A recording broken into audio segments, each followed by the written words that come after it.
이재명 대표의 가장 큰 위협은 사법 리스크가 아니라 민주당의 하는 겁니다.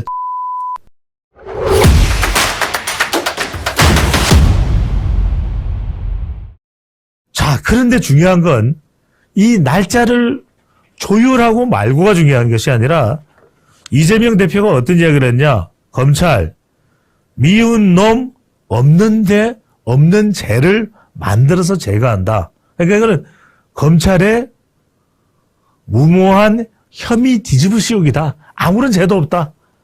결백한 자기를 검찰에서 나쁜 놈으로 만들고 있다. 이 이야기를 하고 있는 거죠. 그러니까 말 그대로 결사 방어를 하는 겁니다. 자, 그런데 28일 검찰의 소환에 응하지 않고 이재명 대표가 간 곳은 어디입니까? 간 곳은 어디예요? 이게 굉장히 중요한 겁니다. 이재명 대표가 간 곳이 대전도 아니고 부산도 아니고 대구도 아니고 수원도 아니에요. 아니, 본인이 경기지사를 역임했다면 보통 정치인들은 정치적 고향이 자기의 기반이 있었던 곳입니다. 그럼 경기도를 가야 되겠죠. 그런데 광주를 갔단 말이에요. 이게 무슨 의미일까요? 자, 검찰의 소환에 대해서 윤석열 정부가 이재명 대표를 압박하는 것에 대해서 무슨 이야기죠? 지지층과 호남까지 다 함께 결사항전을 하자. 다 함께 결사항전을 하자. 이 메시지입니다. 여러분들 이거 굉장히 중요합니다. 이걸 잘 읽으셔야 돼요. 정치인이 어디를 가느냐는 것이 굉장히 중요한데 물론 28일 날 일정이 정해져 있었겠죠.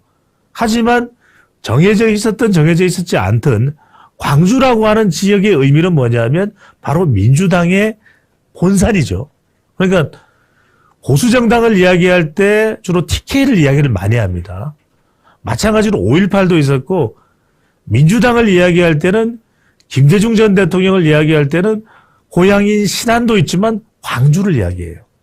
그 이야기는 민주당의 정치적인 기반과 무대가 광주라는 겁니다. 그럼 그 이야기는 뭐냐? 이재명 대표를 둘러싼 이 의혹 수사에 대해서 호남과 전 지지층들이 동시에 결사항전을 해야 된다. 이 메시지를 분명히 하고 있는 겁니다. 자, 여기서 살짝 노웅래 의원 쪽으로 돌아갑니다. 자, 무슨 이야기를 하려고 하느냐? 그래서 노웅래 의원이 부결되는 겁니다. 왜? 자,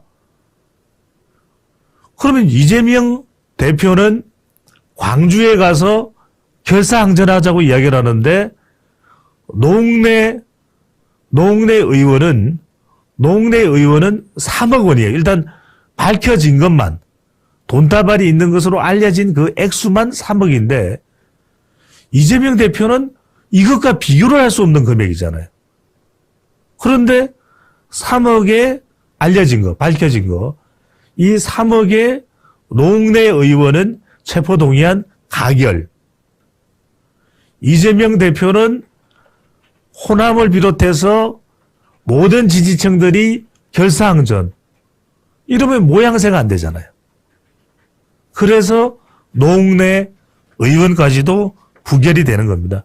어떻게 보면 노웅래 의원은 불행 중 다행 이렇게 이야기를 할 수가 있겠죠. 그래서 지금 여당에서는 어떤 이야기를 하냐면 노웅래 체포 동의안을 부결한 것은 이재명 방탄의 예행 연습이다. 이렇게 맹공격을 하는데 자, 여기서 여러분들 중요한 건 뭐냐면 자, 이재명 대표가 소환 일정을 계속 이제 검찰하고 실랑이를 벌이면서 조율한다 안 한다 이게 중요한 게 아니에요. 자, 일단 이재명 대표는 원래 검찰이 요구했던 날짜는 자, 회피했습니다. 자, 이건 받아들이지를 않았어요. 외면했어요. 근데 지금 박지원 전 공동비대위원장은 28일 날 그냥 당당하게 응해라. 이게 왜 중요한지 여러분들. 자, 이런 걸 잘 읽으셔야 돼요. 박지현 전 더불어민주당 공동 비대위원장이 응해라! 응해라! 응해! 한 이유는 뭐냐? 지금 이재명 대표가 검찰과 각을 세우는 건 팬덤인 개딸이나 양아들은 결집할지 몰라도 2030 MZ세대가 달아나요. 또 중도층이 달아나요. 이 메시지를 박지현 전 공동비대위원장이 던져준 겁니다. 던져준 겁니다. 여러분들 이거 재미있는 현상을 보세요. 자, 국회의원조차 한번 해본 적이 없는 박지현. 지난 대선 때는 이재명 대표를 도와줬던 박지현. 지금은 당에서 거의 쫓겨나다시피 한 박지현. 그런데 박지현이 무슨 이야기를 하는 거죠? 자, 조사 응해라! 응해! 무슨 아기 울음소리 같아요. 그 이유는 뭐냐? 박지현이 누굽니까? 여성이고 MZ세대예요. MZ세대 큰일 나!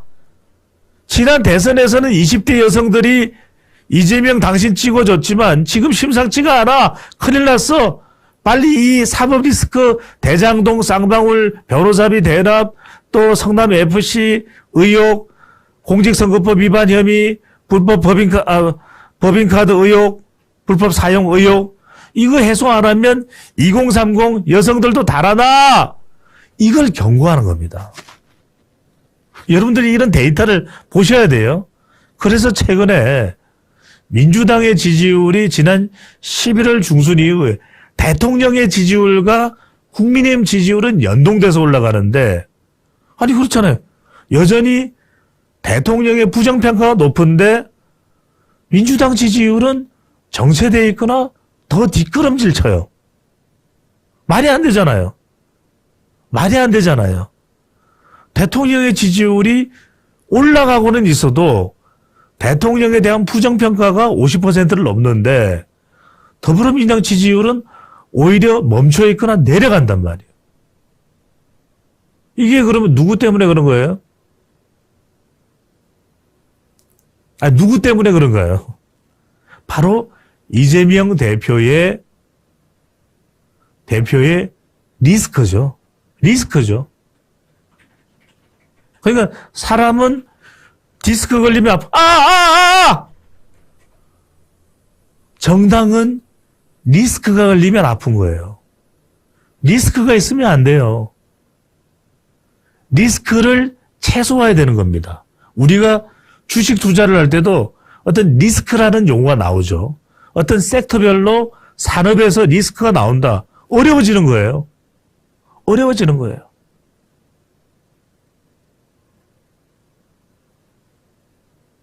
그래서 이 리스크를 이재명 대표는 당대표잖아요. 개인의 일보다 중요한 건 이재명 대표의 리스크보다 더 중요한 건 뭡니까? 민주당 지지율이에요.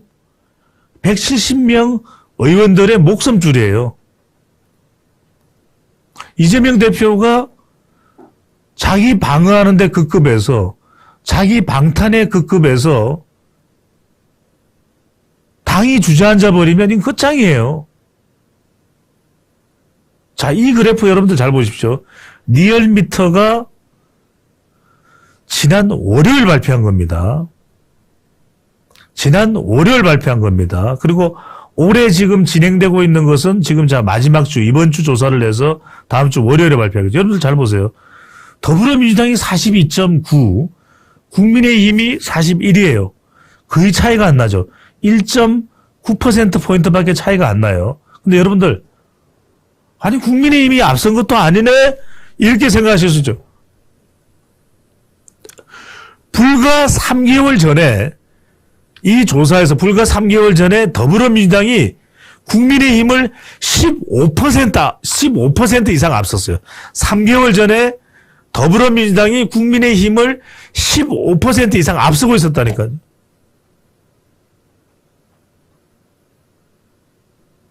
3개월 전에 더불어민주당이 국민의힘을 15% 이상 앞서고 있었다니까요. 근데 지금 한번 보여주세요. 얼마나 차이가 나나. 뭐 했냐 이거예요. 그럼 왜 이렇게 격차가 좁아졌을까?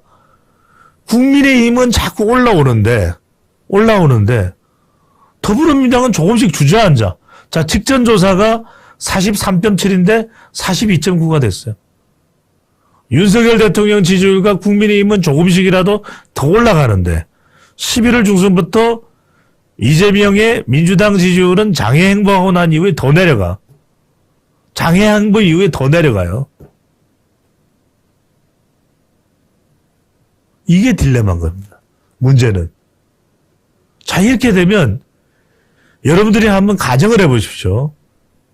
자, 국민의힘 이 지지율이 국민의힘은 30%다. 국민의힘은 자 40%다. 국민의힘은 40%인데 민주당은 30%다. 난리 나겠죠. 당에서